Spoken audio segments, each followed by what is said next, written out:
Hi, my name is Rebecca Lee, and I co-wrote this book, The Mercury Detoxification Manual, with Andy Cutler, PhD, who was an extremely brilliant man who figured out a method to detoxify from chronic mercury, and this is explained in this book.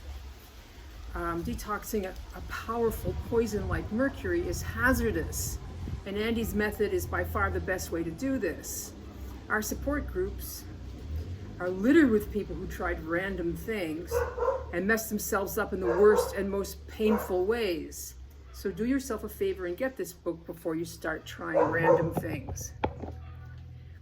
Mercury is different from other poisons in that once you stop getting exposed to it and your blood levels start to drop, you go through a period of feeling better for a while, then you start feeling worse for a while, and then you get back to improving again.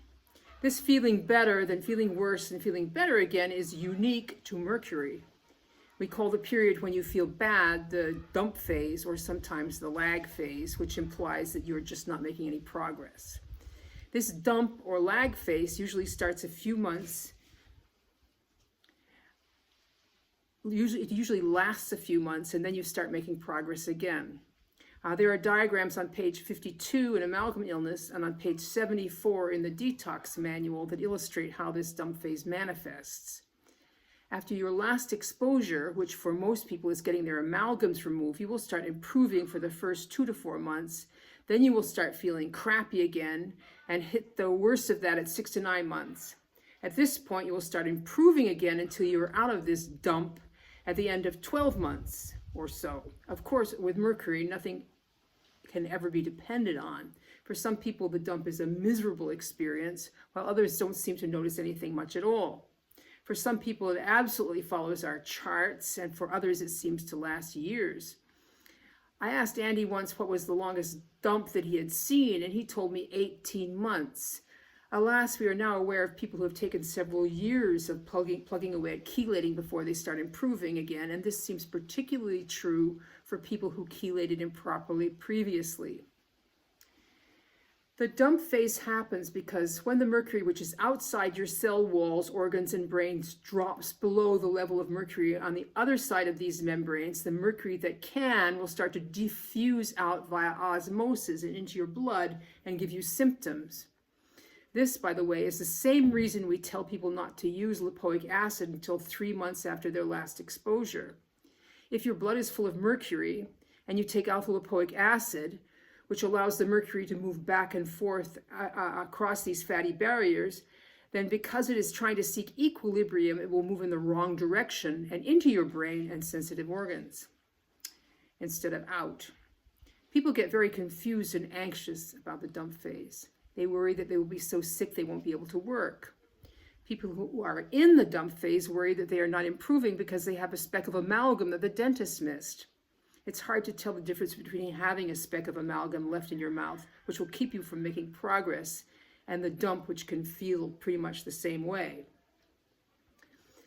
I can't talk from personal experience about the dump because I had so many false starts with the chelation journey that the onset of the dump sort of got lost in the fog of war. I chelated on an improper schedule with DMSA to start with, and with all my amalgams in my mouth. I chelated on a proper schedule with a lipoic acid and a big chunk of amalgam under a crown. So I was not aware of any particular time when the bump started, but I did go through the roller coaster part of it, which we describe in the book. That means you have like 5 bad days and you have a good one and you think you're cured and you go out and mow the lawn and clean the house and then you crash. The next day and you have another 5 bad days. Then lo and behold, you have 2 good days in a row, and it goes on and on like this: 2 steps forward, 2 back, 1 forward, 2 back, 3 forward, 1 back, until you start having more good days than bad. So don't waste your time fearing the dump phase. You're already pretty sick. It's not going to be much worse than that. And if you do nothing, the prognosis is pretty terrible. At least this way you're moving forward. Maybe it will take 6 months, maybe a couple of years in the very worst case scenario, but slowly and surely you will start having way more good days than bad, and you will have left the dump behind you. Andy says there's not much you can tell about the dump until it's over. So the only way out is through, and the best way through is to chelate through the whole thing.